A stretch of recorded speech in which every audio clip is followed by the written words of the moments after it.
my husband in a Latin class in this high school. And we've been married, well, that was 35, 36. We've been married for almost 56 years.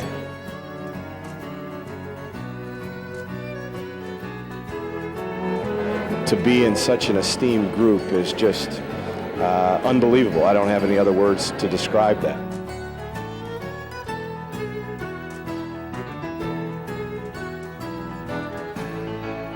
Both Dondero and Kimball were named after fathers of students in the June 41 class. So there's some trivia for you.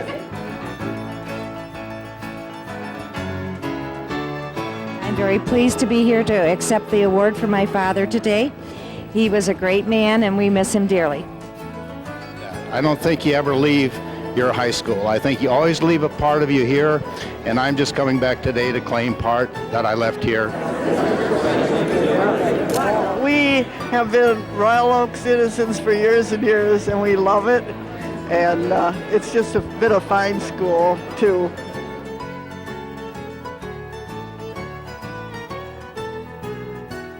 And I'm very proud to be here because he was a very outstanding man, I figured, and I'm glad to have him honored today. Yeah, I'm looking forward to seeing some of the babies that I delivered who may now be grandparents.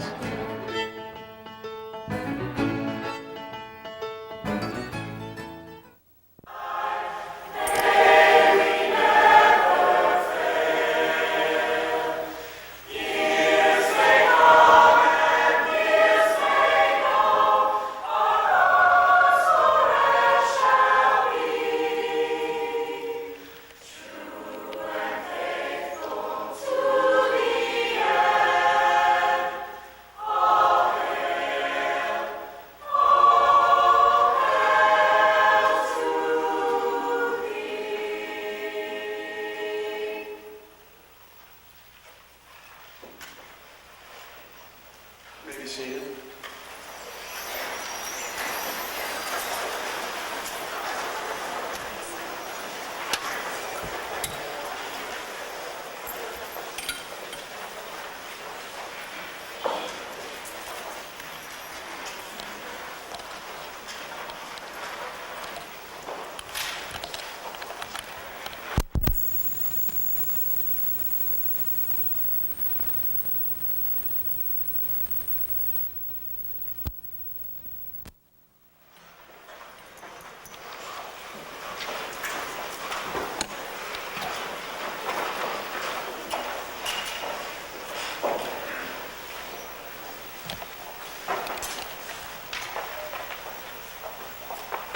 Thank you, Mr. Hartzell.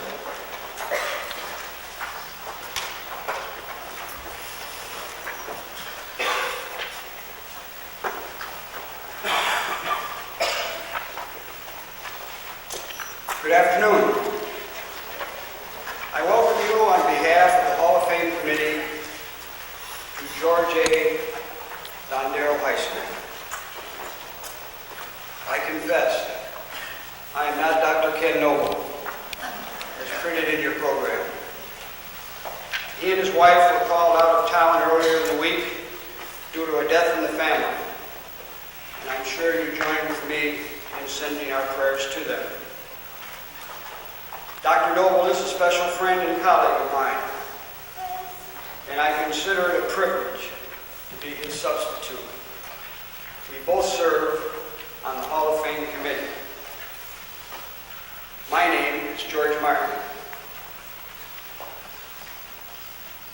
We are here at this hour to celebrate the heritage of this great public high school in the lives and service of 11 of its former students and graduates. When I was a young man growing up on East 6th Street, I could hardly wait to enter Royal Oak High School. Grand Elementary School and the Royal Oak Junior High were just steps to this magic location. This was the place to earn the coveted RO and perhaps the Morrison Trophy. It provided the opportunity to sing in the a cappella choir, to join the Atlas Club and perform on this stage, and to be selected to a renowned debate team. It was also the Thanksgiving Day football game with Birmingham High School and the alumni dance the same evening. In those days, the students enrolled in this building came from the four corners of Royal Oak, plus Huntington Woods and the Southfield Lathrop town site. They came to learn, to study, and to build lifelong friendships. I was reminded of this in June as I celebrated my 50th reunion with many of my January and June 1948 classmates.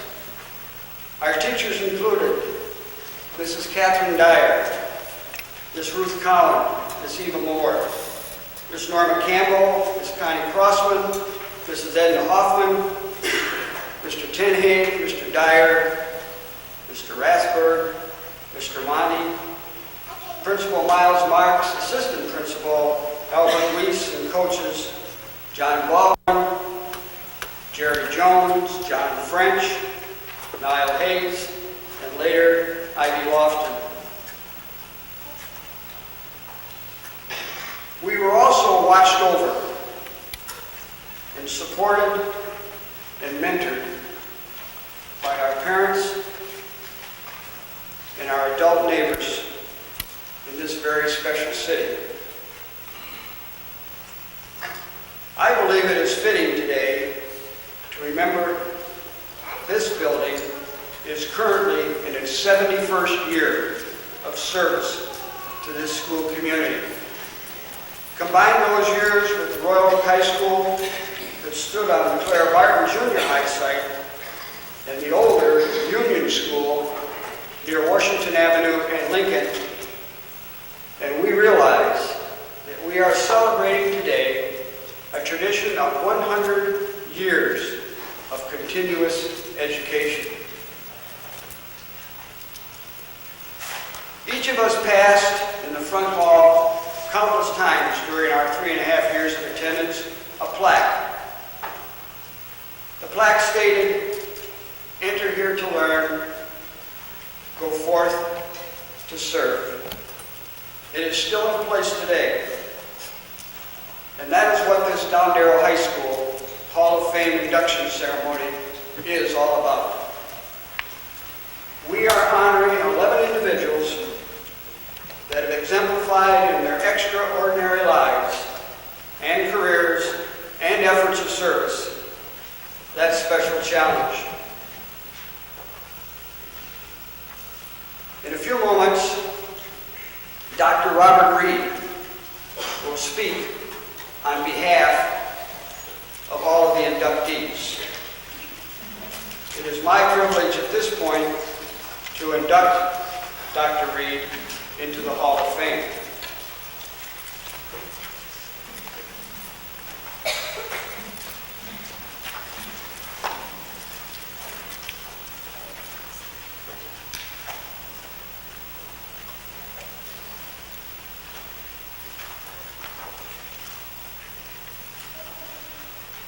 Dr. Robert E. Reed, class of 1950, president of the class of January 1950, graduate of University of Michigan Medical School, vice president and corporate medical director, William Beaumont Hospitals, Royal Oak, and Troy. In that capacity, Dr. Reed was responsible for the operation of all the medical departments in the hospital. Dr. Reed served this community for 40 years as a physician, and he developed and served as vice chairman for obstetrics and gynecology at William Beaumont Hospital. The Hall of Fame Committee of George A. Dondero High School is proud to induct Dr. Reed class of 1950. Dr. Reed.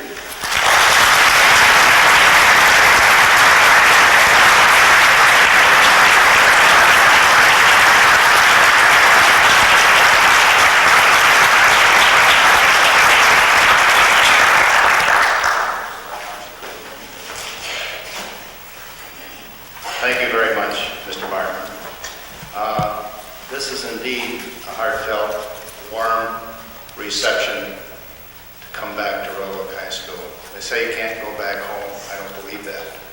I believe you leave a piece of you wherever you go, and it's just coming back to reclaim that piece. Yeah, the building's different. This auditorium's not different. It's prettier than I was here, except the murals are gone.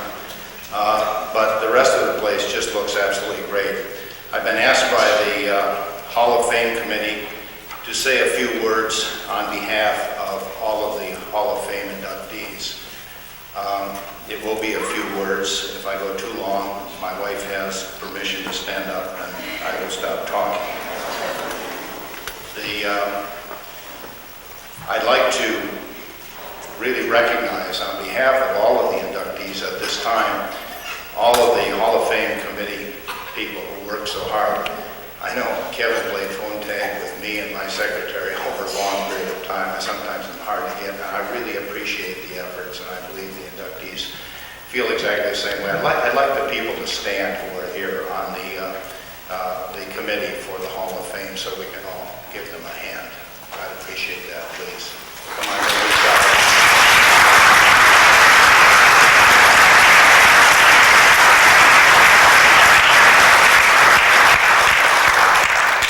I'd also like to thank those people that took the time on behalf of the inductees to simply say thanks for taking the time to send in our names and those things that went with them. I'm not sure what I'm doing here either, Frank, but we are here, and I do thank all of the people that took the time to send those in. I have to talk a little bit about myself if I'm going to tell you what Roanoke High School, Dondero High School, excuse me, means to me, and it has to be personal.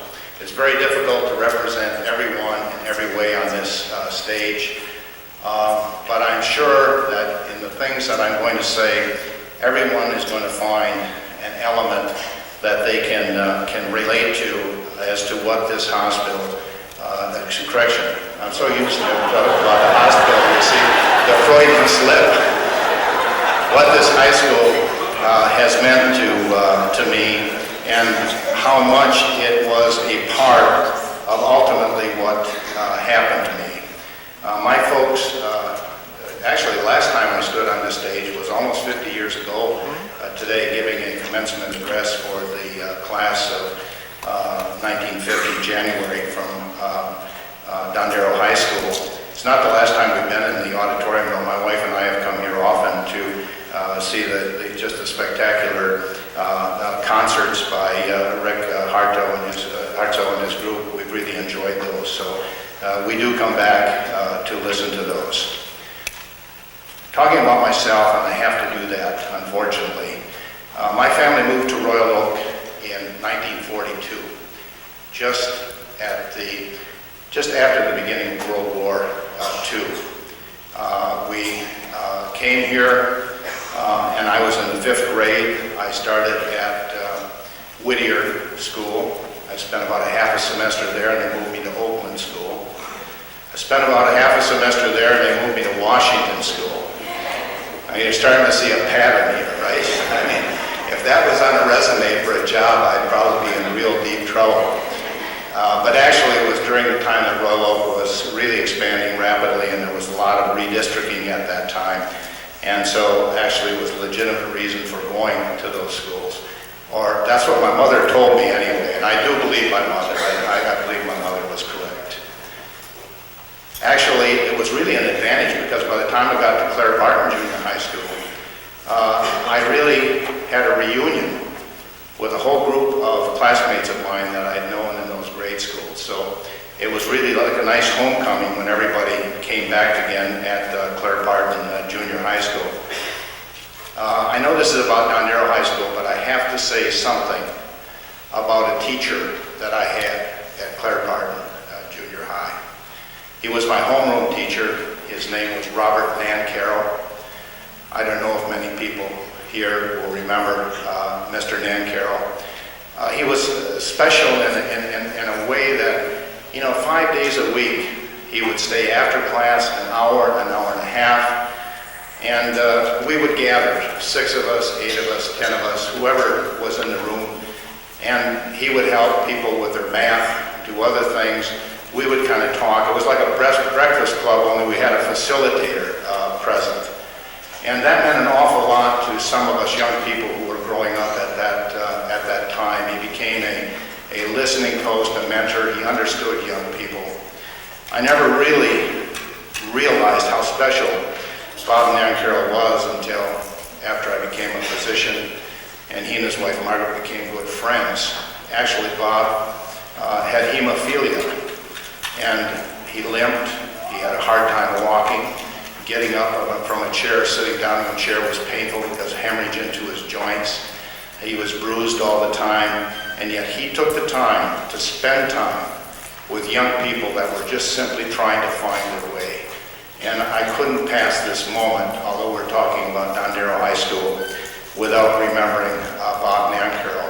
Actually, later when I was an intern and resident at Beaumont, he used to come into the emergency room for transfusions.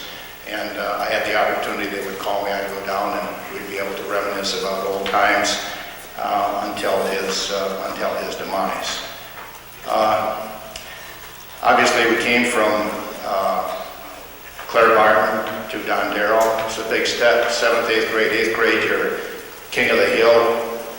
9th grade, you're a mushroom. I mean, you're a freshman, you're nothing. And it's very intimidating. Many of us actually used to go back after we got done school over to Bob Nancaro's class just to sit and talk to him. But we found out something that was obvious. He had a new home. He had new young people he had to nurture. So we had to make our connections here at Dondero. We had to sort of cut the umbilical cord and move on with life.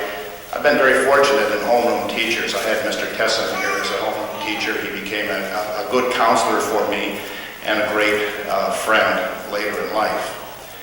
At that time, no one in my family had gone to college. My dad was a very bright person, very artistic, could have been an engineer, an artist, an inventor. He graduated from high school. My mom had to quit school in the 5th grade in order to take care of her 5 brothers, having lost her mother in childbirth. And she spent her life. My mother's one of the brightest people I've ever met in my life. She has always been a source of encouragement to me. She encouraged me to take hard courses, encouraged me to talk about college, although I didn't really have a person in the family that really could mentor me as far as what you did to go into college. That's where these people came into play.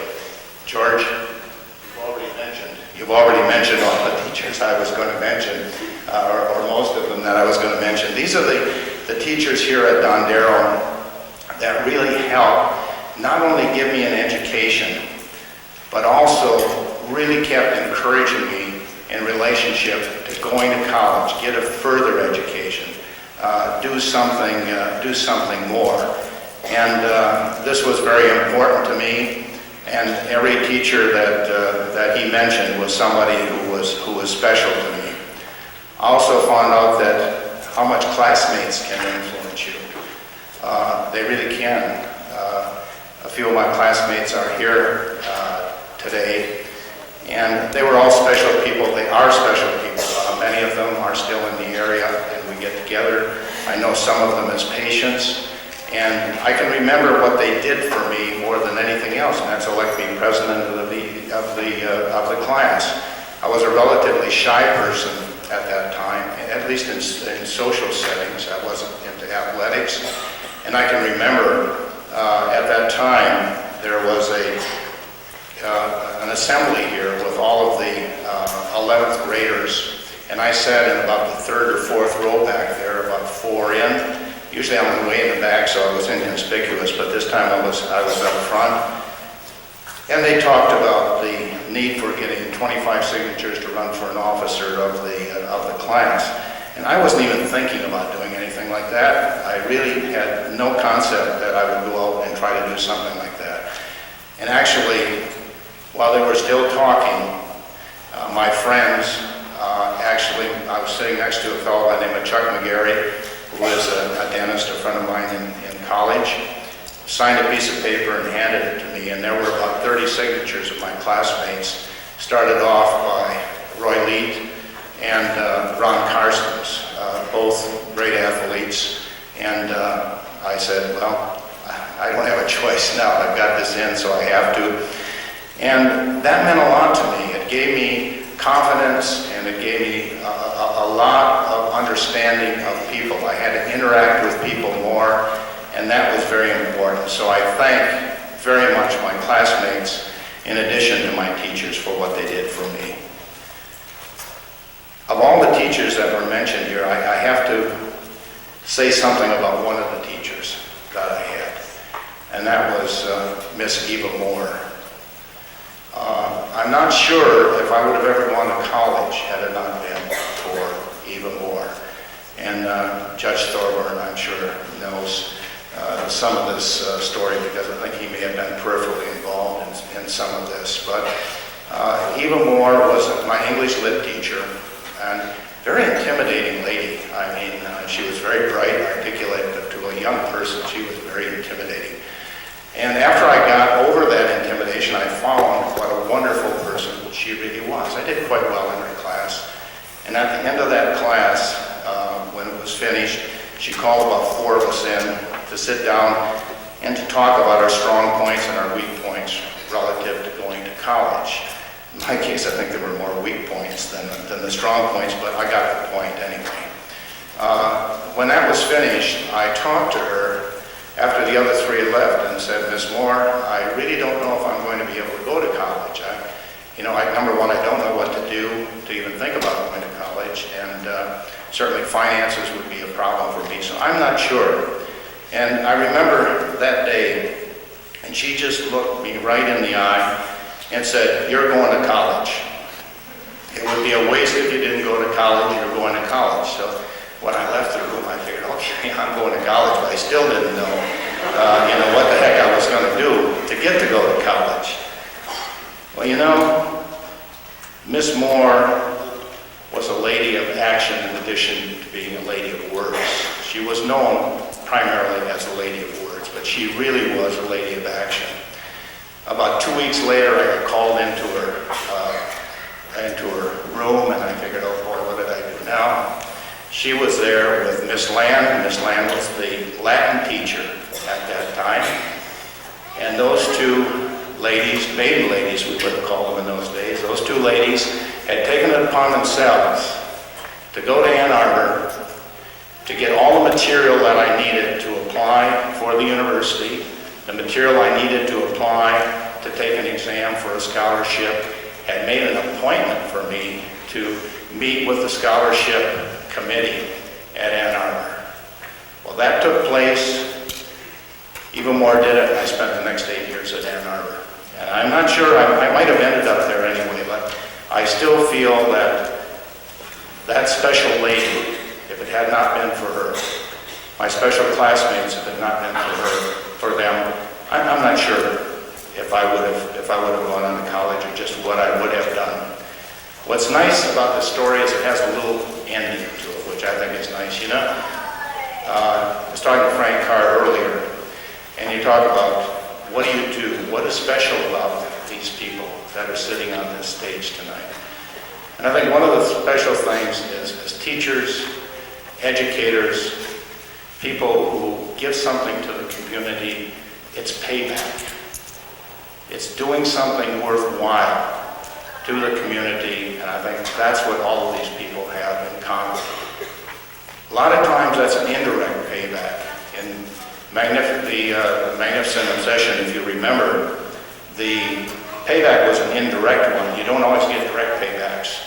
In other words, somebody does something for you, then you do something for somebody else, and that person does something for somebody else. Those are indirect paybacks, but it does really fulfill your obligation to the person who originally did this for you. In the case of Eva Moore, I had the opportunity to more direct payback. Shortly after I established practice in Royal Oak, Ms. Moore became a patient of mine and remained a patient of mine until she was well into her 90s. She and her long-term companion, Emma Dorr, who was a gym teacher, girls gym teacher here, used to come to the office together. And you know, I'm not sure, Eva would probably be happy that my picture's up there, but I'm telling you, when she came to my office, before anything happened, she came into my consultation room and closed the door. And she'd usually have a little clip with her. It was a verse or a little piece of prose, something like that. She'd hand it to me and ask me to read it, give me 5 minutes to read it.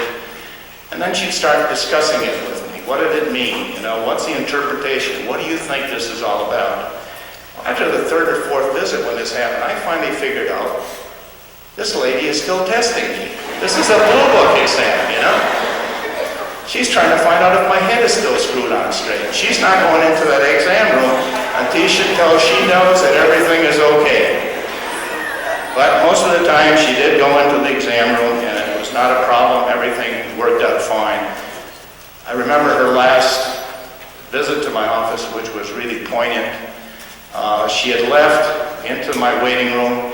She turned around and came back and said, Robert, she always called me Dr. Lee. Robert, can I kiss you?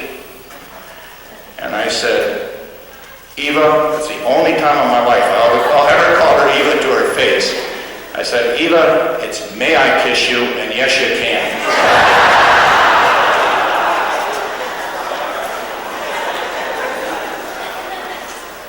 And that's the last time I saw her. The next time I saw her, Keith Leanhouse was there to preside over her funeral, and just what a magnificent lady for me.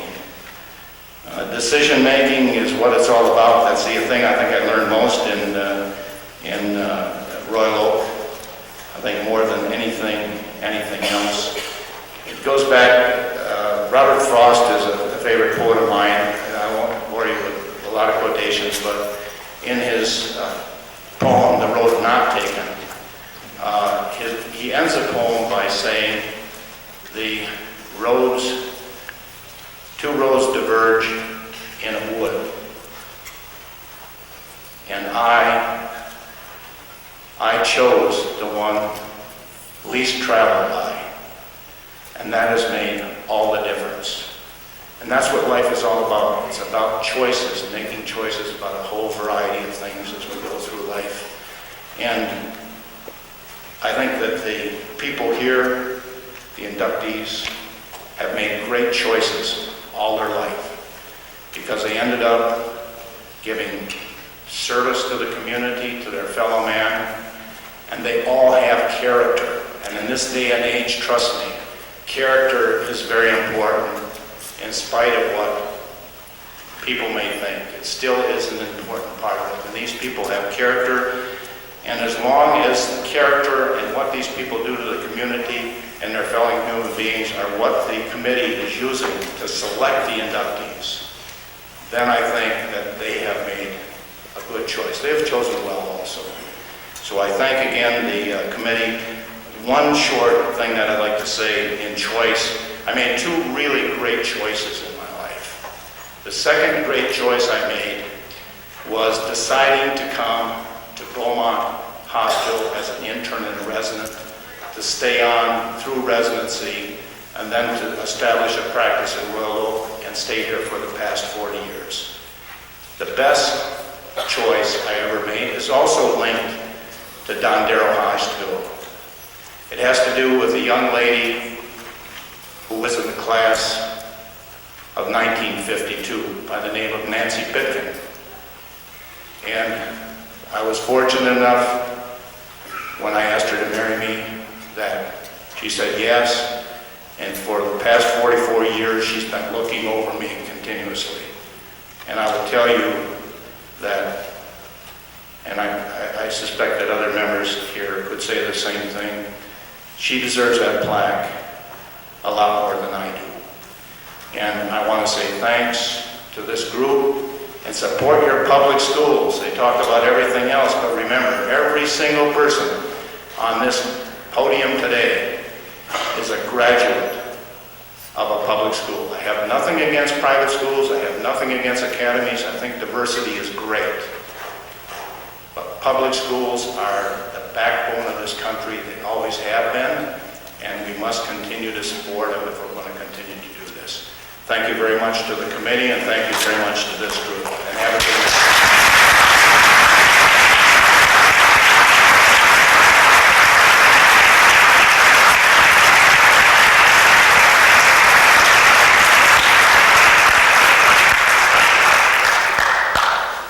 Thank you very much, Dr. Reed. I am sure that your personal reflections are the same for each person on this stage. Different names, different circumstances, different times, but the same deep sensitivity to this special building, and we thank you very much.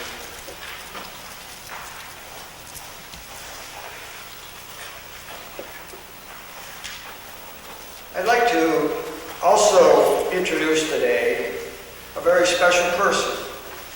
I don't know whether she realizes it or not, but she is a meaningful participant in this celebration, not only as a human being, but she has become the part of the heritage of this great high school because she is currently the president of the Dondero High School Student Senate. And I am very pleased to present to you Laura Frattoio.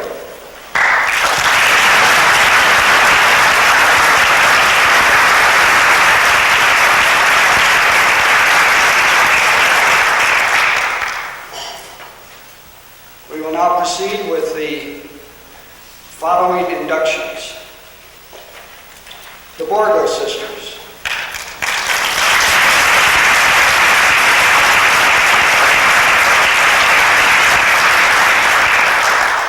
Francis, class of 1936. Virginia, class of 1935. They founded the Borgo Sisters School of Dance and Gymnastics, one of the largest privately owned dance schools in the country. They wrote the Borgo Method in 1994, a breakthrough method of tap dance notation. They taught dancers for Broadway, the Rockettes, and ballet companies. They helped to establish Beaumont Hospital's speech therapy clinic in 1990.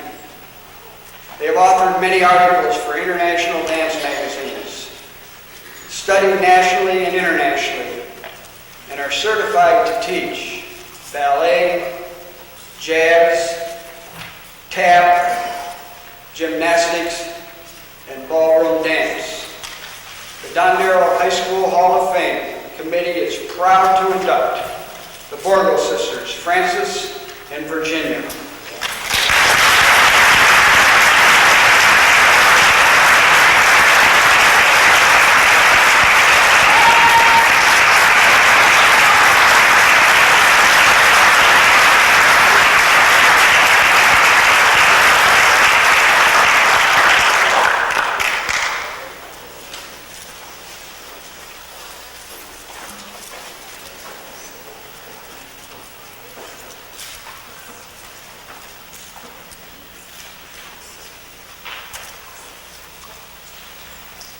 Harold G. Carpenter, class of 1941. For 19 years, Mr. Carpenter supervised and directed the sale of General Motors products on 5 different continents and in 58 countries. He served in World War II from 1943 to 1945 and was awarded the Bronze Star for bravery as he saw combat in the European theater and participated in 4 major battles.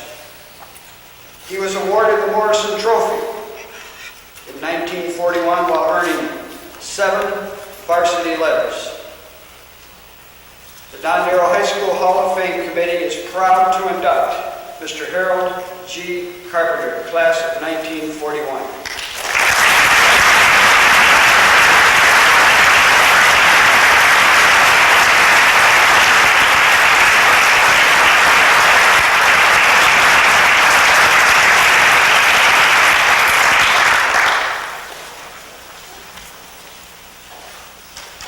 Dr. James G. Matthews, class of 1932. Chairman, Department of Obstetrics and Gynecology, Detroit Osteopathic Hospital and Dallas-Fort Worth Medical Center. President of the American Osteopathic Certifying Board in Obstetrics and Gynecology. Public Servant of the Year in 1989 in Grand Prairie, Texas. Elected to the Eastern Michigan University Hall of Fame. The Dondero High School Hall of Fame is proud to induct Dr. James G. Matthews, class of 1932.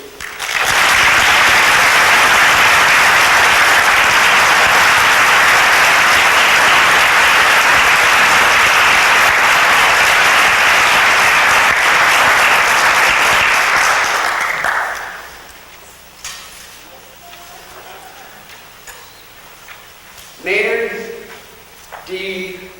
Morrison, class of 1928. Named Football All-American in 1931 at the University of Michigan. Played professional football in the years 1933 and 1934. Was a teacher for 30 years. Received the Morrison Trophy in 1928 that had been donated by his father. All-state football at Michigan in 1927. And member of the State High School Baseball Championship 1927. The Dondero High School Hall of Fame Committee is proud to induct Maynard D. Morrison, class of 1928, accepting for Mr. Morrison are his two grandsons, Mr. Mark Morrison and Mr. Alan Morrison.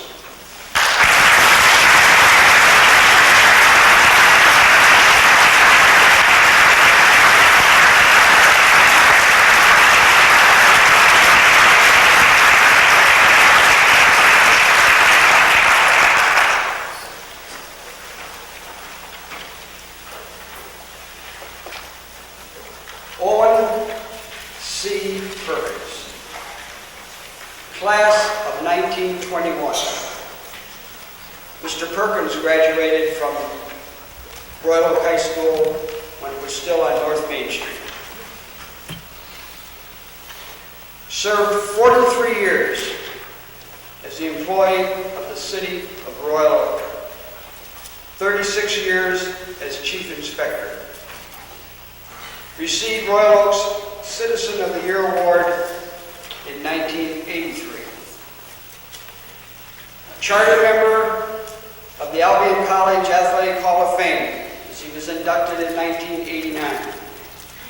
Organizer of the First United Methodist Church 60s Club for seniors and president of that club for 22 years. Local historian and president of the Royal Oak Historical Society. Charter member and past president of the Building Officials Conference of Michigan and director of the Executive Committee of the Building Officials Conference of America. The Dondero High School Hall of Fame Committee is proud to induct Owen C. Perkins, class of 1921. Accepting for Mr. Perkins is Mrs. Donna Perkins Freeman, his daughter.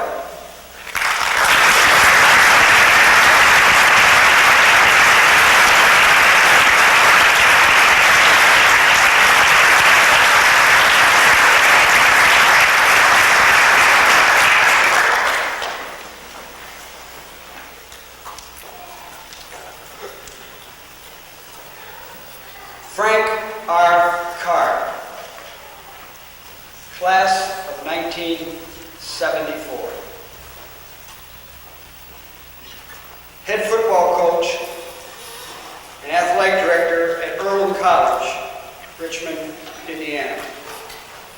Named Coach of the Year for North Coast Athletic Conference in 1994 and the College Athletic Conference in 1987. Elected to the Albion College Athletic Hall of Fame, 1997.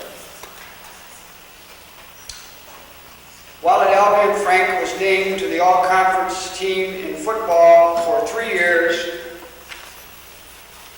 and baseball for 2 years. He was captain of the baseball team and also of the football team at Albion. At Dondero, he was named to the All-State baseball team and football team. Frank R. Carr, class of 1947, the Dondero High School Hall of Fame, is proud to induct you.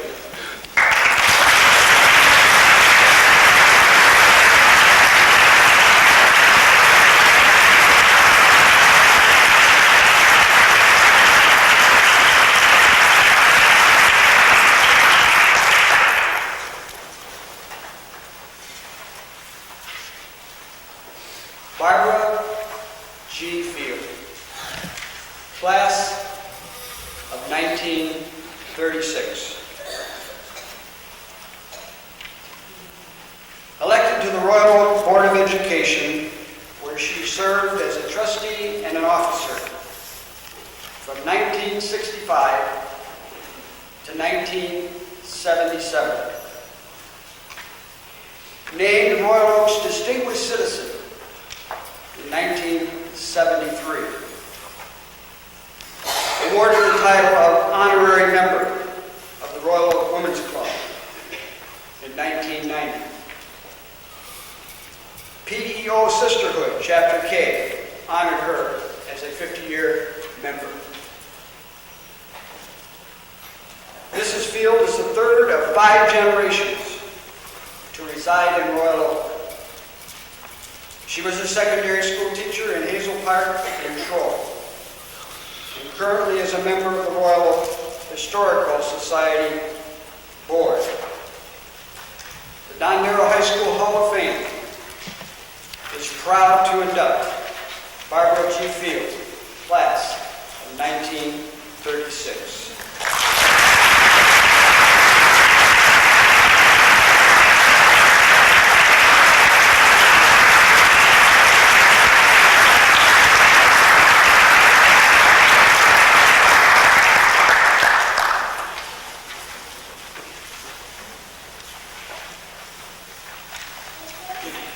Ronald K. Couture, class of 1946. Internationally recognized probabilist. One of the founders of the modern theory of Markov processes. Fellow of the Institute of Mathematical Statistics. Professor of Mathematics, University of California, San Diego. The Dondero High School Hall of Fame is proud to induct Ronald K. Couture, class of 1946. We had high hopes that he would be here today, but unfortunately, distances prevented that. On behalf of the committee, we accept that plaque and that honor for Mr. Couture. Thank you.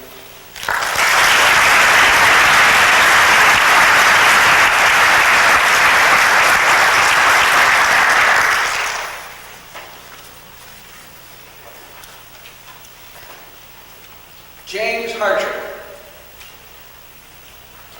class of 1941.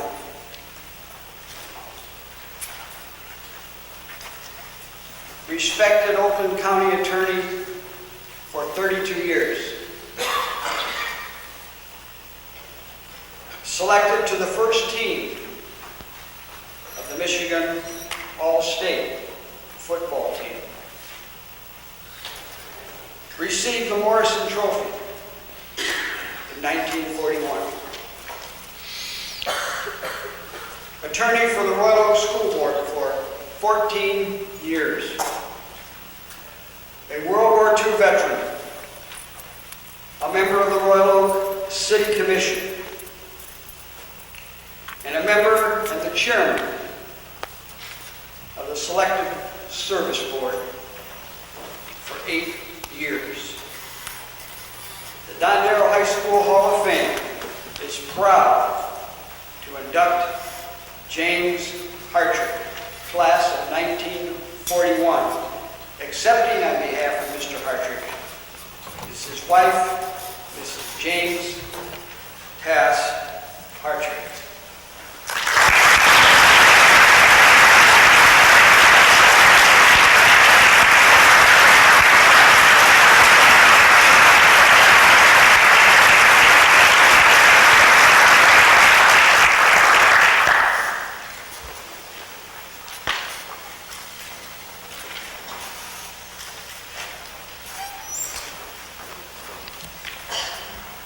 I think all of you at this point would like to join me again in a round of applause to our newly installed members of the Royal Dondero High School Hall of Fame.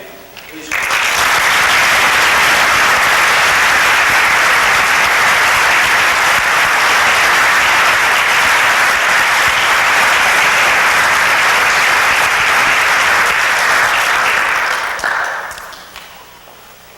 Immediately following the ceremony here in the auditorium, all of the inductees will return to the new student commons area just across from the doors in the back of the auditorium to greet you, to show you their plaque, and to reminisce some more.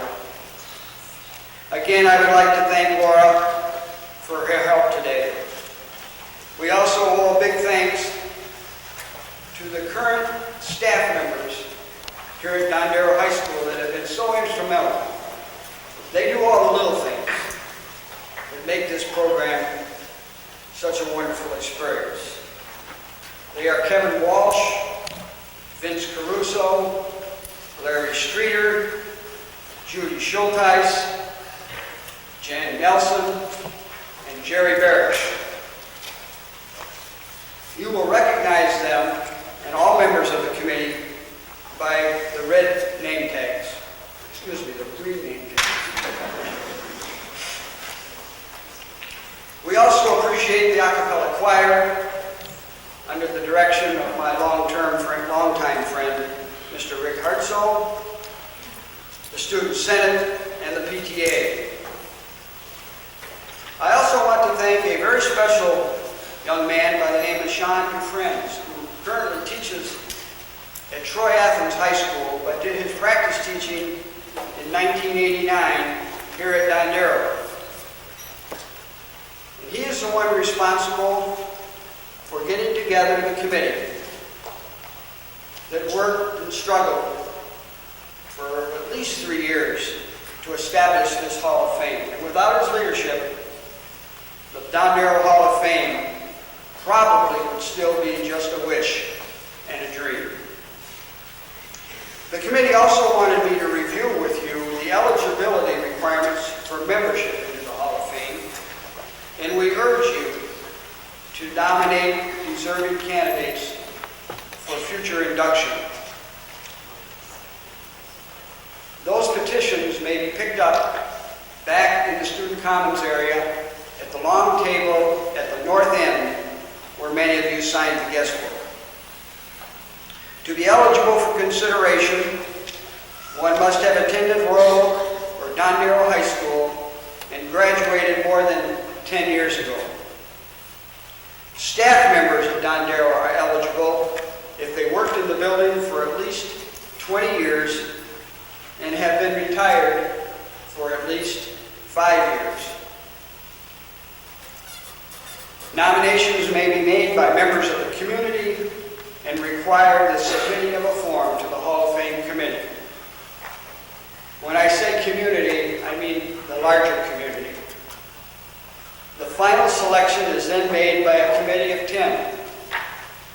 The committee is composed of former students, current and former staff current and former staff members.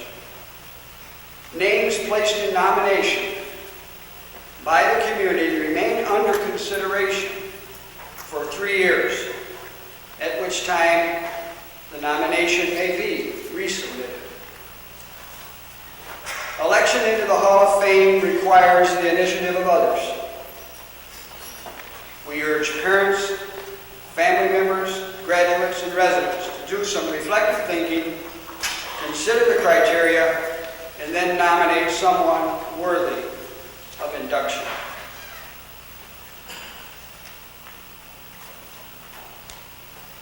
The cutoff date for consideration for the 1999 induction ceremony is February the 15th, 1999. Funding for the Hall of Fame expenses come from the sale of the Janet Anderson lithograph at the school and individual contributions. The lithographs are on sale today and may also be purchased at the school office during the school year. Contributions are welcome at any time.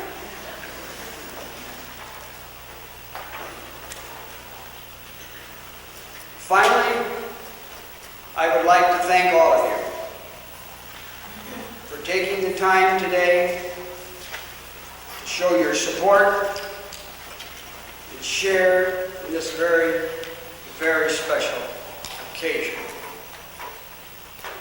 I know the inductees appreciate it. At this time, we will conclude this part of the program in a very, very, I think, wonderful way by welcoming the Dondero High School a cappella choir and Mr. Rick Hartzell. Mr. Hartzell.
Thank you.